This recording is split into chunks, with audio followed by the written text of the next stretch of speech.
যতজন রোজা নামের ডাইসে ঢুকে যাবে, যতজন রোজা নামের ছাঁচে ঢুকে যাবে, যতজন রোজা নামে ফরমাতে ঢুকে যাবে, ততজনই মুত্তাকি হয়ে যাবে। আল্লাহ তাবারক ওয়া তাআলা বলছেন, আমি তোদের উপরে রমজান মাসে রোজাকে ফরজ করে দিলাম যেমন তোদের পূর্বপুরুষের উপরে ছিল। কেন কেন কেন? এর উত্তর আল্লাহ দিয়েছেন, লাআল্লাকুম তাত্তাকুন, যাতে করে তোরা সংযমী হয়ে যাবে।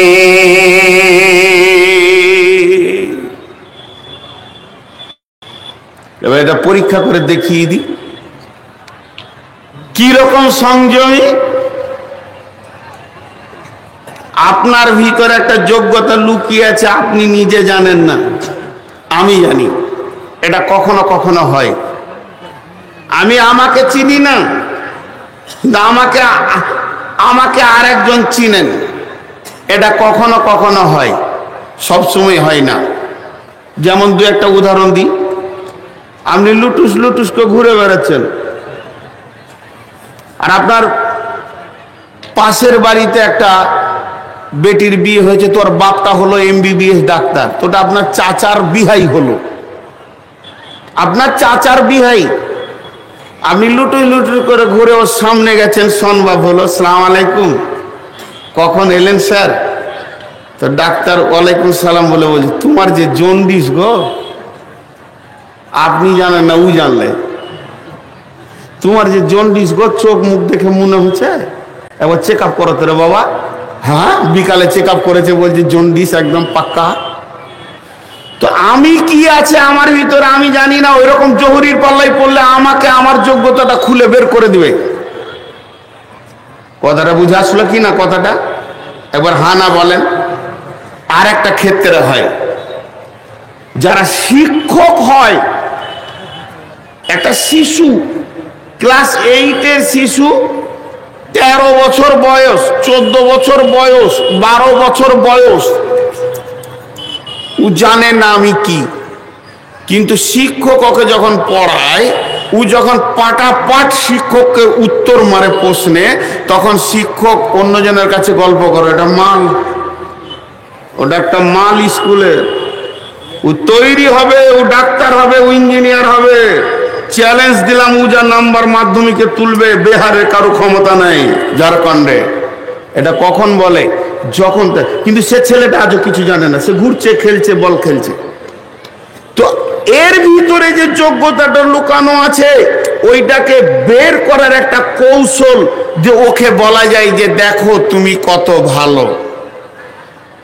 আর একটা উদাহরণ দিব, যে তারপরে মেন কথাটা বলবো। এখানে গন্ধাইপুর, হাতে খড়ি যার হাতে, আমার মৌলানা আহমদুল্লাহ সাহেব, যিনি আমাকে মানুষ করেছেন, ওই বাড়ি থেকে টেনে নিয়েছে, এইরকম একটা বাঁদরকে মানুষের লাইনে দিয়েছেন, আল্লাহ তাকে জান্নাত নসিব করুন। তো ছোট অবস্থায় ওনার কাছে যদি কোনো সবক শিখতে যেতাম, তখন তো একবারে আলিফ বা এগুলো পড়েছি, কায়দা পড়েছি, একদম নিচে আম্মা পাড়া পড়েছি, সেই অবস্থায় তো উনি বলে দিতেন না। যেমন কোরআনে আছে, ধরেন জজ জবর যা, র জবর রা, বা জবর বা, যারা বা, তো ওটা যদি না পড়তে পারতাম তো বলতাম, না না এখানটা কি, তুই পারছিস না, না, বলে দিতেন না। কি করতেন? হাত দিয়ে সব ঢেকে দিতেন অক্ষরগুলোকে, একটা বের করতেন, এটা কি রে? জ্বর। কি আছে? জবার। কি হলো? জজ জবার যা। তারপরে কি? র। কি আছে? জবার। কি হলো? র জবার র। এই দুটাতে কি হলো? যারা। এটাতে কি হলো? বা, যারা বা। শেষকালে বলতো, আমি বললাম না তুই বললি। ফের ওটা জিজ্ঞেস করতে বলো, আমি বললাম, তুই নিজে চেষ্টা কেন করলি না রে খাপা? তোর ভিতরে যোগ্যতা আছে রে। এগুলো হলো ভালো শিক্ষকের জ্ঞান। আল্লাহ তাবারক ওয়া তাআলা বলছেন, লাআল্লাকুম তাত্তাকুন, রোজা নামে ইবাদতটি দিয়ে আমি তোদেরকে দেখিয়ে দিই তোদের ভিতরে একটি বিরাট গুণ ভরা আছে, একটি বিরাট সিফত ভরা আছে তোদের ভিতরে। তোরা মানুষ, এই মানুষ নামে জঙ্গলের ভিতরে আত্মসংযমী হওয়ার একটা বড় গুণ ভরা আছে, এটা তুই নিজে জানিস না।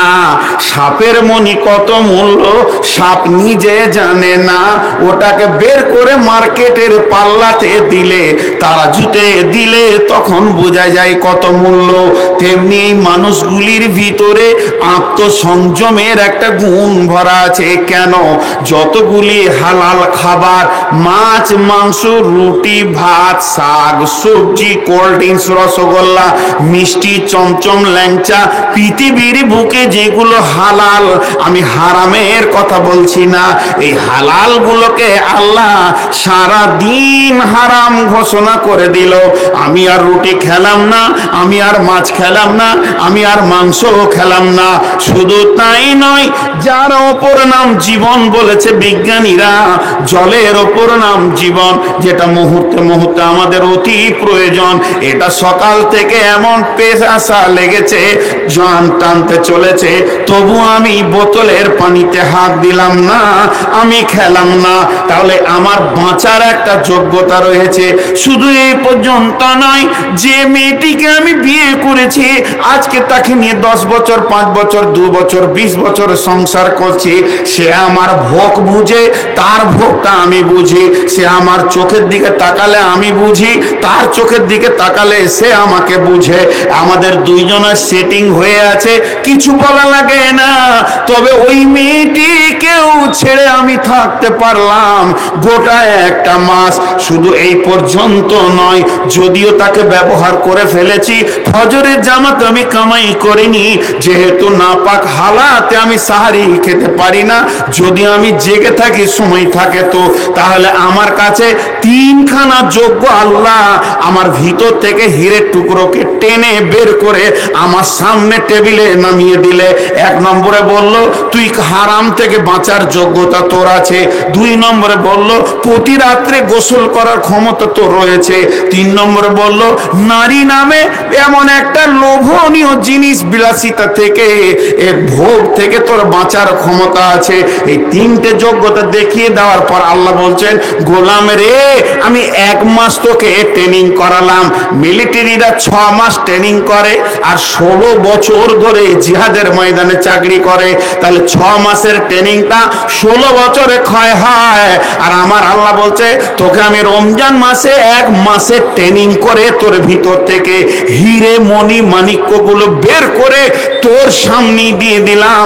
ডাক্তার যেমন ভিতরের পাথরটাকে কেটে বের করে আপনার সামনে প্লেটে দিয়ে দেয়, আল্লাহ 3খানা বের করে দিয়ে বলল, এবার রমজান মাসটাকে তুই বাদ দিয়ে দে, যে শাওয়াল মাস থেকে শাবান মাস পর্যন্ত 11টা মাস হচ্ছে। তাহলে তোর যে যোগ্যতাটা ভিতরে রয়েছে, যখনই রমজান পের হয়ে যাবে, তুই নিয়ত করলে আর সুদ খাবো না, আর গুনাহ করবো না, আর মদ খাবো না, আর গুটকা খাবো না, আর পৃথিবী যত খৈনি দরদা জর্দা গুড়াকু আছে এগুলো থেকে আমি সংযম থাকবো। তার কারণ থাকার মতো যোগ্যতাটা আমার আছে, আমার আল্লাহ আমাকে দেখিয়ে দিয়েছে চোখে আঙ্গুল দিয়ে। আর জীবনে যত বেটি ছেলের গায়ে হাত দিয়েছি, জীবনে আর শালির কাপড় ধরে টানবো না, জীবনে আর কারো বাপড় ধরে টানবো না, খালাতো বোনের গায়ে আমি হাত দিতে যাব না।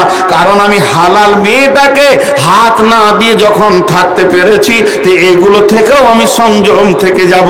আর 3 নম্বর যে যোগ্যতাটা আল্লাহ তাবারাক ওয়া তাআলা দেখালেন, যে তোর ভিতরে হারাম থেকে পিয়াসা থেকে বাঁচার যে যোগ্যতাটা রয়েছে, এইটাকে বাকি 11 মাস ট্রেনিং করে নিবি। আবার রমজান আসবে, আমি আবার তোকে ট্রেনিং করিয়ে দেব। এই জন্য আমার আল্লাহ বলছেন, লাআল্লাকুম তাত্তাকুন, যাতে করে তোরা মুত্তাকি হতে পারবি।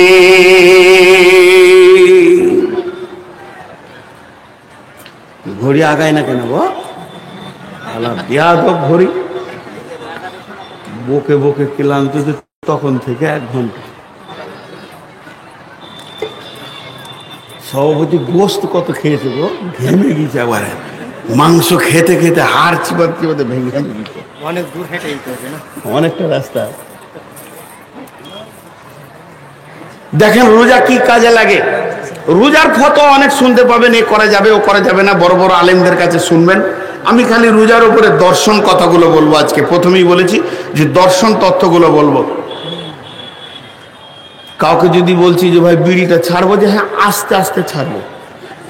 আস্তে আস্তে মানে 20টা খেয়েছিলাম, 5টা খাবো, আস্তে আস্তে ছাড়বো, জীবনও হবে না। জি, জীবনও হবে না। প্রতিদিন 4টা 5টা 6টা 8টা করে রসগোল্লা খায়, এরকম মাল আছে দুনিয়াতে। শরীরটা খারাপ, ওর পুতাকে ডেকে বলছে, রে ভাই সন্ত, এই কলিম, কি দাদু, আমাকে আবার পাকুন নিয়েছো তো ডাক্তারখানা। ডাক্তারের নাম লিখেছে তো 10 নম্বরের নাম পড়ে গেছে। ডাক্তার এসেছে 10টায়, পেট চু চু চু চু করছে। বলছে কলিম রে চল নাস্তা করে আসি। নাস্তা করতে গিয়ে 4টা পুরি আর 12টা রসগোল্লা কপ কপ করে মেরে দিলে।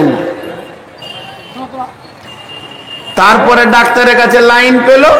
ডাক্তার এমনি করে ঢুকে হাত দিয়ে বলছে, চোখ দেখি, কান দেখি, মুখ দেখি, জিভটা দেখি, এইটা রিপোর্ট করে নিয়ে এসো। বিকেলে যখন রিপোর্টটা দেখেছে তখন বলছে, ওরে সুবহানাল্লাহ, 650 সুগার। ওকে বলে দিয়েছে 650 সুগার, ওষুধ লিখে দিয়েছে। আর ডাক্তারখানা থেকে বের হয়ে ওর পোতা বলছে, দাদা আপনি গাড়ির কাছে দাঁড়ান, আমি ওষুধটি কিনে নিই। ওষুধ কিনে ওষুধগুলো গাড়ির টুল বক্সের ডিক্কিতে ভরে দিল। আর দাদাকে বললো উঠেন। যে বাড়ি আসার সময় বলছে, দাদা 2টা রসগোল্লা খেলেন? বলছে না, বলছেন যে আস্তে আস্তে ছাড়বো। একেবারে ছেড়ে দিল। বিয়ে বাড়ি গেছে, তো বিয়াই বলছে 1 টাকা।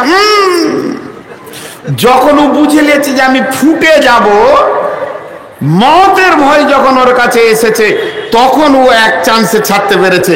আর এদের কাছে জাহান্নামের ভয় নাই, এদের কাছে আত্মসংযমী নাই, এর জন্য এরা ছাড়তে পারছে না। একটা কথা জিজ্ঞেস করবো, আপনারা উত্তর দেবেন।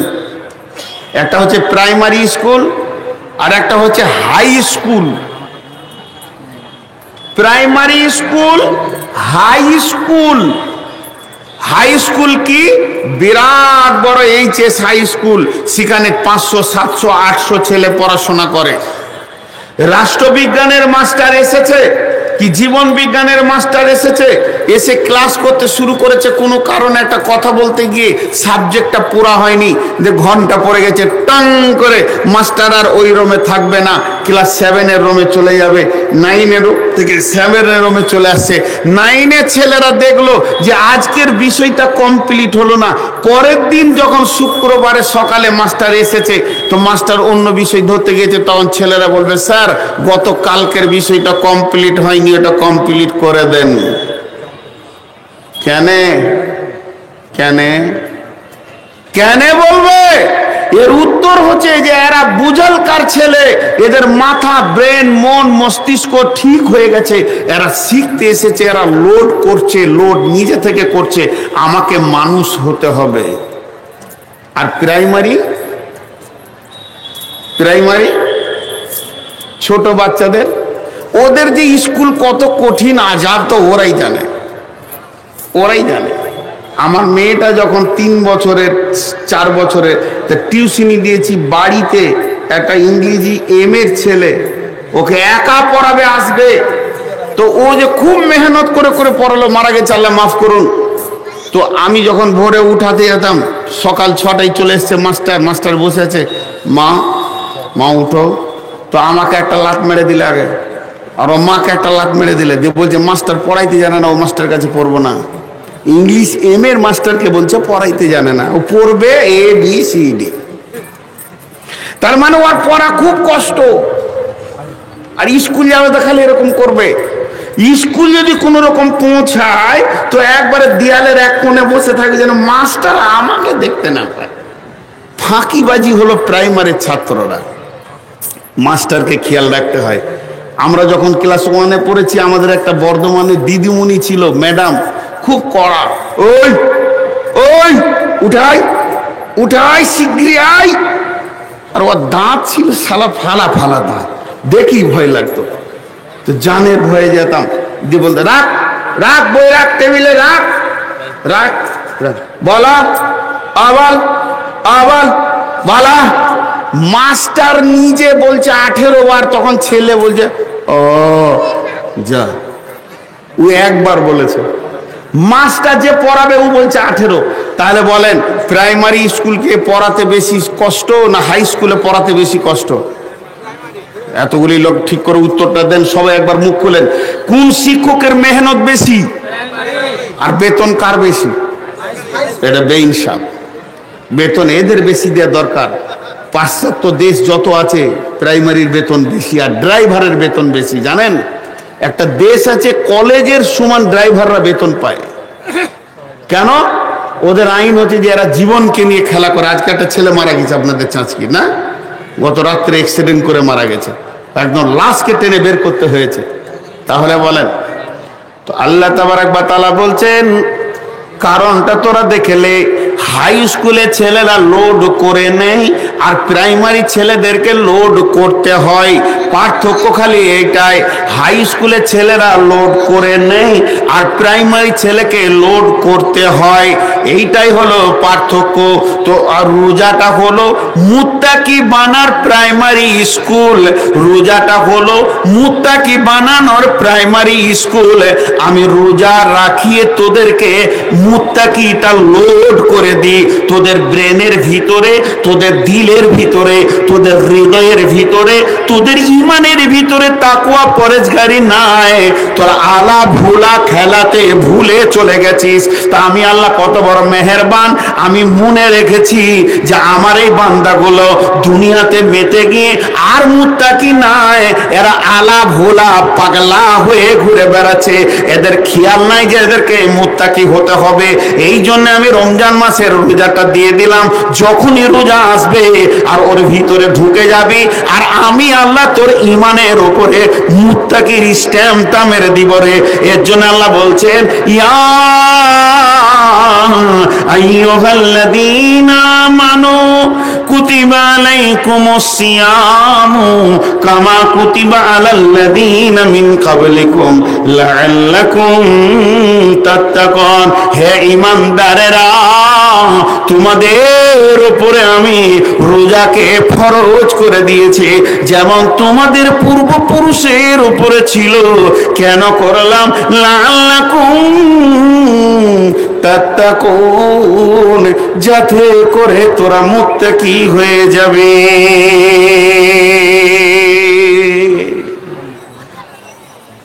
এবার হাদিসটা বলবো। টাকা কত রে? এমনি নূর মোহাম্মদের বদনাম আছে যে টাকা দেখলে নূর মোহাম্মদের গা কুটকুট করে, বেশি টাকালি। আর আমার পাশেই টাকা গুনছে, তাহলে কত জান জ্বলাইছে এরা, কত জান জ্বলাইছে। আমার বোতল ওখানে গেল কি করে?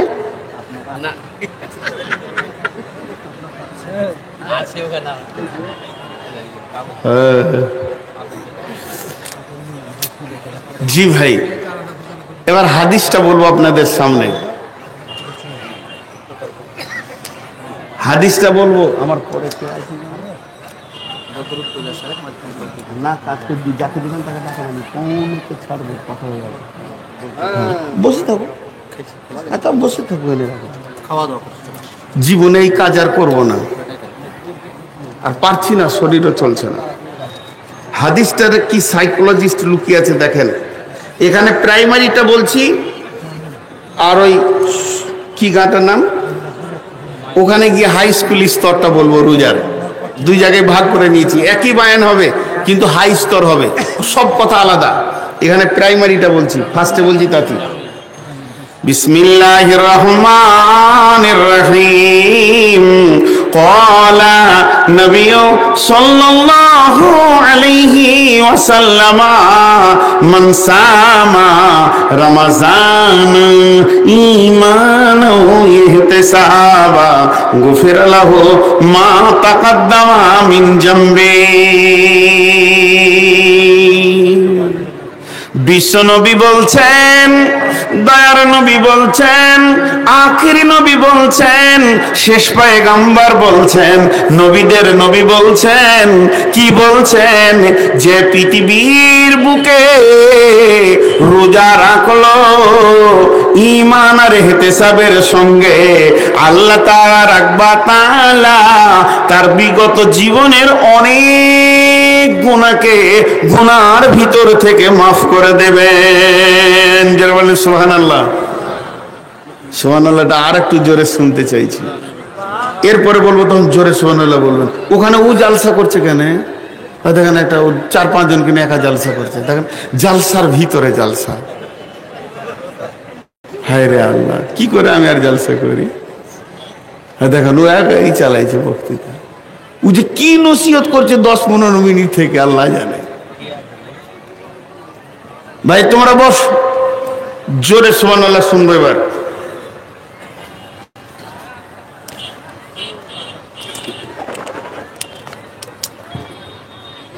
ওমান কামা কিয়ামাল লাইলি লাইলাতুল কদরি, কিয়ামাল লাইলি লাইলাতুল কদরি, দুই রকম কথা এসেছে। কিয়ামাল লাইলে বলতে আপনার কিনা তারাবিকে বলা হয়েছে, আবার লাইলাতুল কদরকেও বলা হয়েছে। এর জন্য বলছেন ফাকিয়ালা লাইলি গুফিরা লাহু মা তাকাদ্দামা মিন জামবি, যে রমজান মাসে রোজা রাখলো, যে 30টায় তারাবিতে তারাবি কারাম করলো, আর যে সবে কদরের রাত জাগলো, আল্লাহ তাবারাক ওয়া তাআলা তার জীবনের অনেক গুনাহকে গুনাহ থেকে মাফ করে দিবেন। সুবহানাল্লাহ হলো, জোরে বলেন সুবহানাল্লাহ। বাস গুনাহ মাফ হয়ে গেল, আবার কি? আরে ভাই তাহলে আমার একটা প্রশ্ন,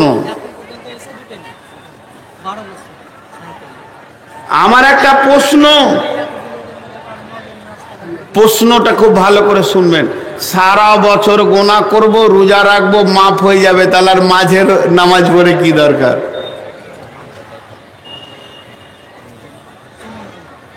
চুরি করো, ডাকাতি করো, বেঈমানি করো, সুদ খাও, খুন করো, জেনা করো, ব্যভিচার করো, লম্পটি করো, লুটপাট করো, আর রমজান আসবে ভালো করে রোজা রেখে লাও, সব মাফ হয়ে যাবে। ঠিক না বল? হ্যাঁ, তাহলে সারা বছর নামাজ পড়ে কি লাভ আছে? এটাই তো ভালো বুদ্ধি রে ভাই। রমজানে গুনাহ মাফ, জি, যদি রমজানে গুনাহ মাফ হতো তাহলে রসুল বলতেন, কিন্তু মাঝে একটা জিনিস বলেছে, এটা কেউ খেয়াল করছে না।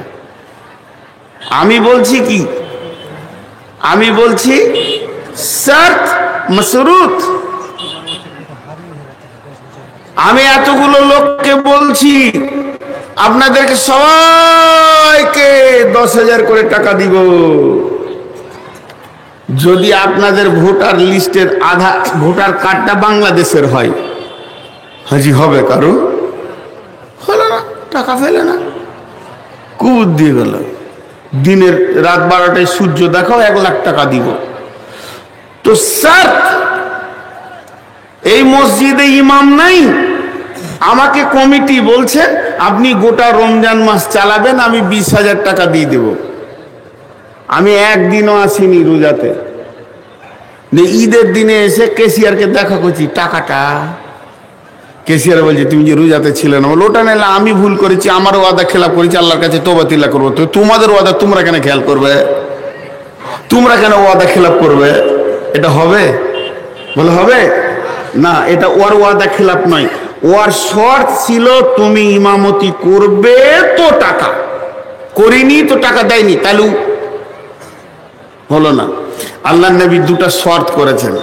শর্ত, মান সামা রমাজানা মান কিয়ামাল লাইলি মান কামা কিয়ামান আল্লাহ তাবারাক ওয়া তাআলা নবী যত ভাষা বলেছেন দুইটি শর্ত করেছেন, একটা হলো ঈমানা ওয়া ইহতিসাবা, ঈমানা ওয়া ইহতিসাবা, ঈমানা ওয়া ইহতিসাবা। আল্লাহর নবী বলছেন ওই লোকটার জীবনের গুনাহগুলো মাফ হয়ে যাবে যে লোকটা রমজান মাসে রোজা রাখবে আর ওর রোজার সঙ্গে দুইটি জিনিস মিশানো থাকবে, একটা হলো ঈমান আর একটা হলো ইহতিসাব। ঈমান আর ইহতিসাব যে রোজাতে থাকবে ওই রোজাদারের জীবনের গুনাহ মাফ হয়ে যাবে, গুনার ভিতর থেকে অনেক গুনাহ মাফ হয়ে যাবে। কথাটা বুঝাতে পারলাম? একবার হ্যাঁ না বলেন। এতগুলো লোক হ্যাঁ না বলছে না, বুঝতে পেরেছেন কিনা? তাহলে নামাজে ঈমান থাকতে হবে। এটা পানি, এটা শরবত নয়, এর সঙ্গে চিনি মিশানো থাকতে হবে তবেই শরবত। তাহলে রোজার ঈমান কি? রোজার ঈমান কি? রোজার ঈমান কি? কথার কথা একটা উদাহরণ দিচ্ছি, হাত তুলে দোয়া যায় আর না যায় যেটা পরে ফতোয়া। ধরেন রোজা মাসে সবে কদরে সবাই রাত জেগেছে, ধরেন এটা বলছি, গোটা পাড়ার মুসল্লি, ইমাম সাহেব দেখছে এবার ফজরের টাইম হয়ে এসছে, হাত্তা মাতলাইল ফজরে লেখা আছে যে সবে কদরটা ফজর পর্যন্ত। তো সবাইকে বলছে জি এবার আল্লাহর কাছে কেঁদেলি। তো মসজিদে কান্নাকাটি শুরু হয়ে গেল যে আর তো মনে হয় রোজা পাবো কিনা। ইমাম সাহেব শুরু করেছে, জোরে জোরে দোয়া করছে আর সবাই আমিন আমিন করছে আর কাঁদছে। আমি বলছি না যে এইরকম রোজা সে করতে হয়, আমি দলিল দিচ্ছি না যে করতে হয়, আমি উদাহরণ দিচ্ছি একটা। বা একজনা দোয়া করবে সবাই কাঁদবে এটাও বলছি না, আর করাও যায়, ফতোয়া দিচ্ছে দলিল।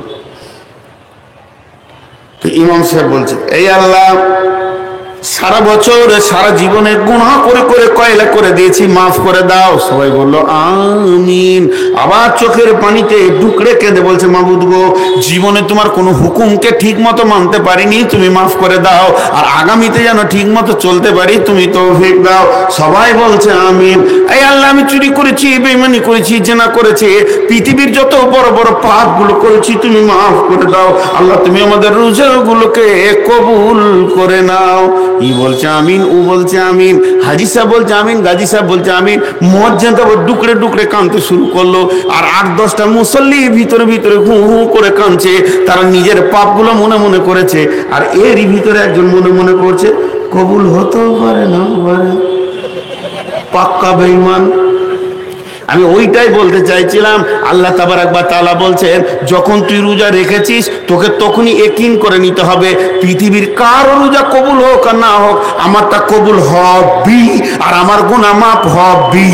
তার মানে হচ্ছে আমি শ্বশুর বাড়িতে গিয়ে ঢুকলাম সন্ধ্যের সময়, এইদিকে আমার শাশুড়ি দৌড়ছে, আমার এদিকে শালার বউগুলো দৌড়ছে, আর খাওয়ার জন্য রেডি হয়ে গেছে, আর আমি 3-4 জন মাওলানাকে নিয়ে ঢুকে পড়েছি। চারিদিকে যেন দরাদরি শুরু হয়ে গেছে। একটা শালা মুরগি আনতে চলে গেল মার্কেটে, একজন মাছ আনতে গেল, সব ছুটাছুটি চলছে, আর আমার শ্বশুর খালি পাইচারি করছে। কি করে সম্মান করা যায়, কি করে সম্মান করা যায়। মৌলবি এসেছে, জামাই এসছে, আমার সাথে 4-5 জন আলেম এসছে। এরই মাঝে আমি আমার বন্ধুদেরকে বলছি দালালের পাল্লায় পড়ে বিয়ে হয়ে গেছে, ভালো করে লয়, এরা খেতে দিতেও পারে না পারে। বলেন আমার শ্বশুর যদি কথাটা শুনতে পায় ওর কলিজাটা চিরচির করে ফেটে যাবে, আর মনে মনে বলবে বাঁদরের বাচ্চা রে, তুই আসলি তো আমার ঘরটা চঞ্চল হয়ে গেল শুধু তোর সম্মানের জন্য, কেমন করে তুই এই কথাটা ভাবলি। তো আল্লাহ তাবারাক ওয়া তাআলা নবী বলছেন যেদিন পৃথিবীতে রমজান আসবে জান্নাতকে সুসজ্জিত করা হবে, জাহান্নামের মুখগুলোকে বেঁধে দেওয়া হবে, লাগাম দিয়ে জাহান্নামগুলো তালা মেরে দেওয়া হবে, দরজা বন্ধ হয়ে যাবে, রহমতের বরকতের দরজা খুলে দেওয়া হবে, আসমান জগৎ সব যেন তোলপাড় লেগে গেছে, রমজান রমজান রমজান রমজান। আর এদিকে আল্লাহ তাবারাক ওয়া তাআলা লাল কলম নিয়ে বসে আছে, বান্দা কাঁদবে আর গুনাহকে আমি মাফ করব, শুধু মাফের জন্য এই মাসটাকে আমি বানিয়েছি। আর এই মাসের ভিতরে রোজা রাখার পর তোর মনটা যদি একবারও বলে মাফ হতেও পারে না পারে, তোর মতো বেঈমান আর কেউ নাই। এর জন্য নবীজি বলছেন, যখনই তুমি সাহারি খেয়ে নেবে তুমি একিন করে নাও, পৃথিবীর কারণে যা কবুল হলো আর না হলো দেখার দরকার নেই, আমারটা হবেই আর আমার গোনা মাফ হবে। এর নাম হচ্ছে ঈমান। এর জন্য নবীজি বলছেন, মান সামা রমাজানা ঈমানাও, যে লোকটা ঈমানকে সঙ্গে করে নিয়ে রোজা রাখলো।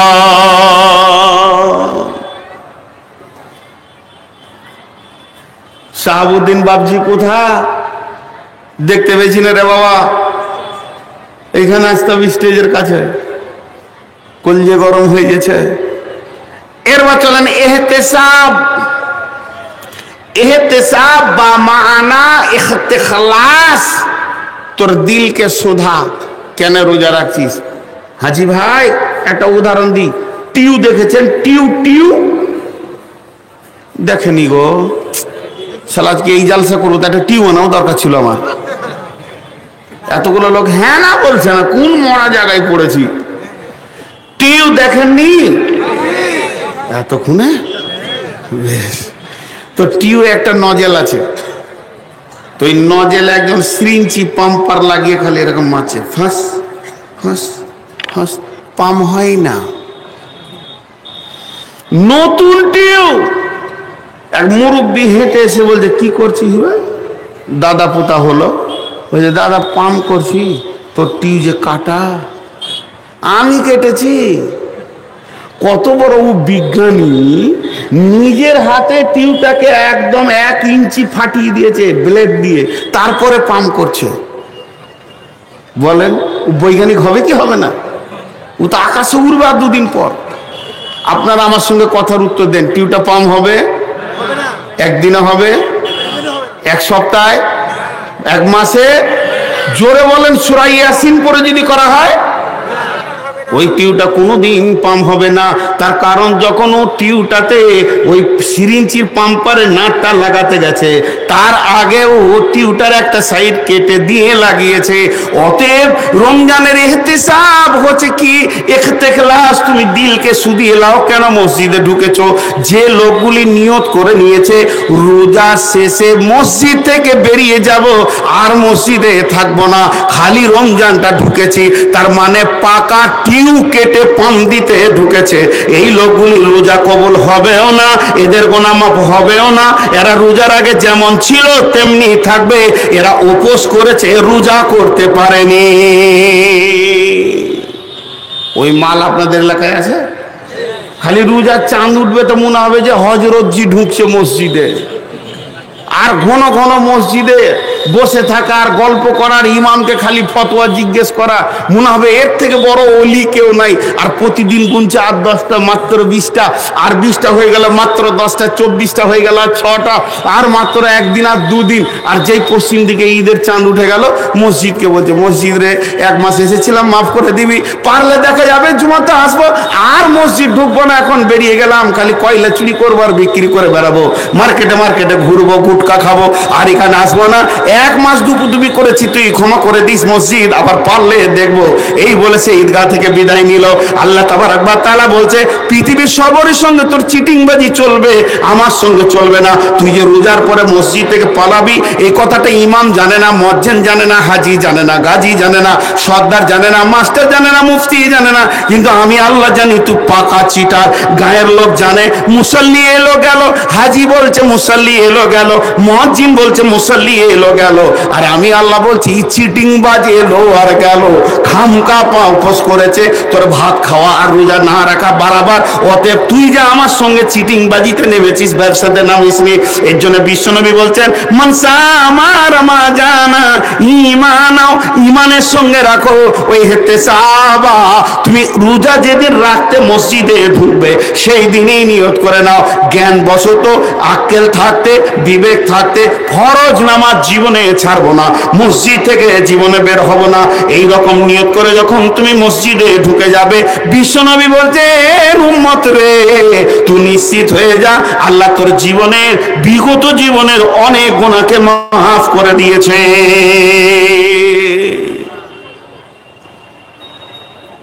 জি, আল্লাহর সাথে এই বাঁদরামোটা চলবে?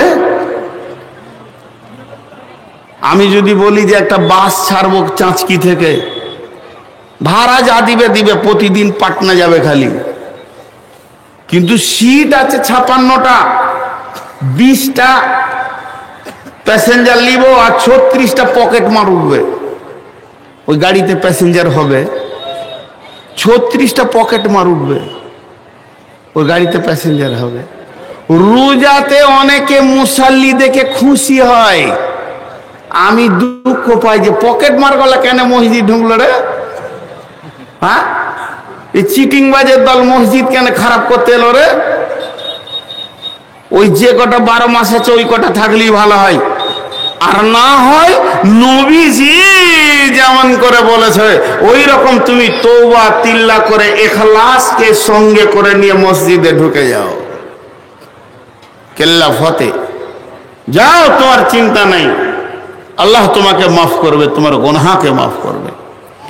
আমরা জানি খালি রোজার মাস, রমজান মাসটা রোজার মাস, রমজান মাসটা কোরআনের মাস, রমজান মাসটা ইবাদতের মাস, রমজান মাসটা মাগফিরাতের মাস, রমজান মাসটা হচ্ছে রহমতের মাস, বরকতের মাস, রমজান মাসটা গুনাহ থেকে জাহান্নাম থেকে মুক্তির মাস, রমজান মাসটা জিহাদের মাস। ইসলামের প্রথম জিহাদ রমজান মাসে শুরু হয়েছে, রোজাতেই। রমজান মাসে রাব্বুল তাআলা তার গোলামদেরকে ক্ষমার নজরে দেখে।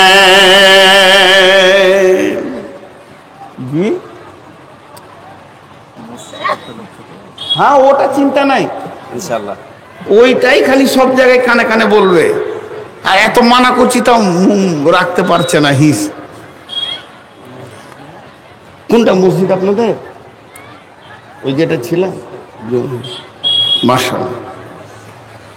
তো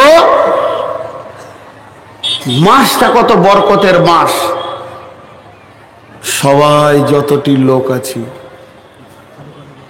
আমি আপনাদের অনেক ছোট হই চাই বড় হয়, যার আমি বড় তার কাছে আবদার করছি, আর যার আমি ছোট তার হাত ধরে বলছি, যতটি লোক বসে আছেন খালি একটিবার হাতটা তুলে বলেন ঈমান আর ইখলাসের সঙ্গে রোজা রাখবো আর গুনাহ করব না আগামীতে। আল্লাহ তুমি আমাদের তৌফিক দাও।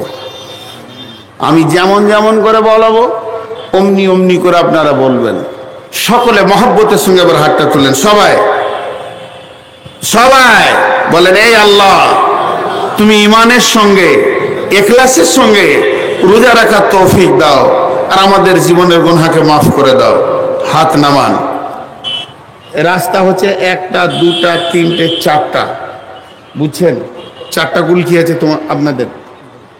4টা চাদর ছাড়েন, 4টা চাদর ছাড়েন, আর চাদরটা ওই দিকে পৌঁছে যাবে, আর আমিও ছেড়ে দিব, আমার কথা চলবে মসজিদের জন্য ভাই।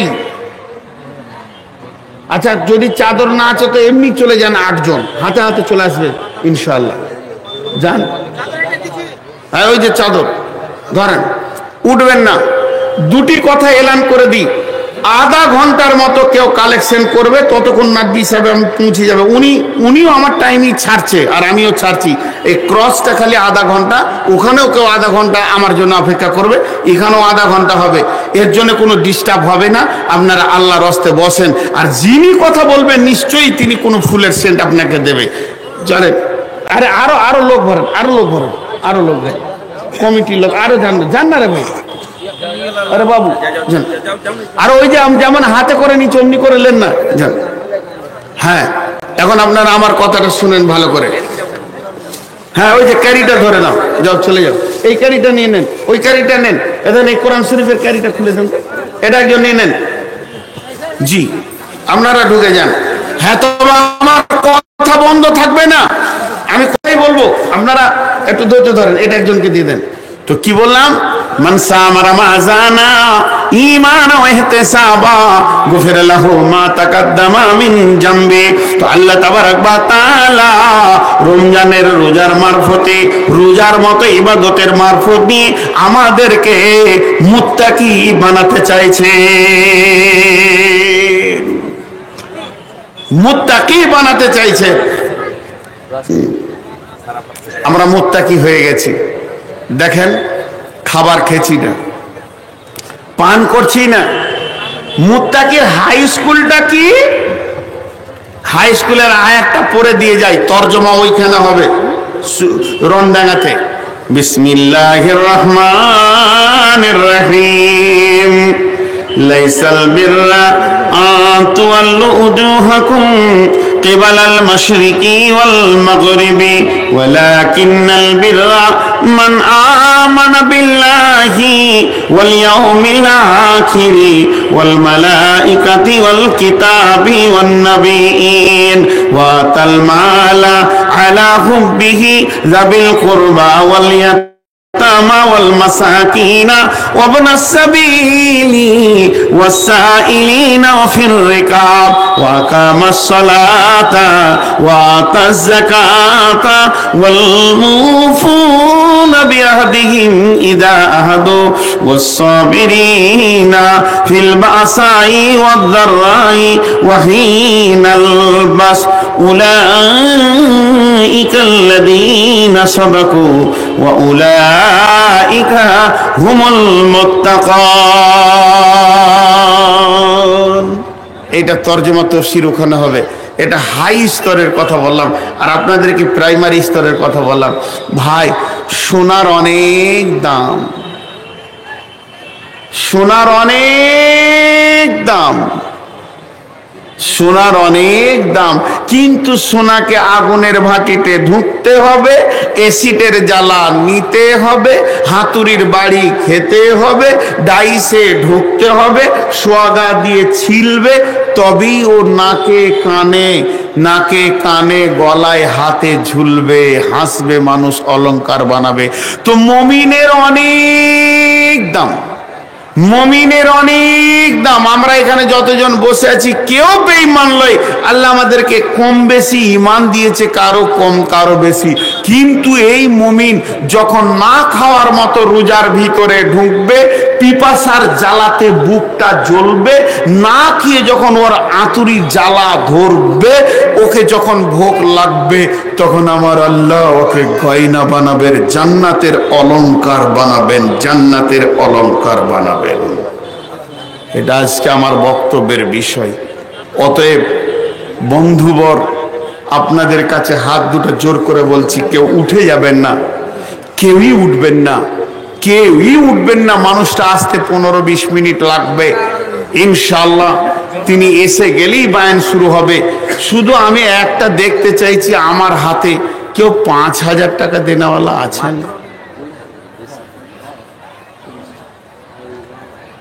5000 দেনাওয়ালা কেউ আছেন? 20,000, 50,000, একটা খালি দেখব আর আমি খুশি হয়ে যাব।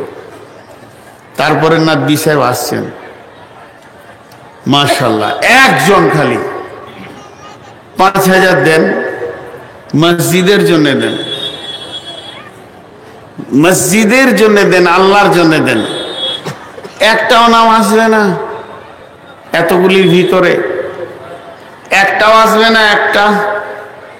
হায় রে আমার নসিব রে, পানি খায়, টাকা না পায় পানি তো খায়।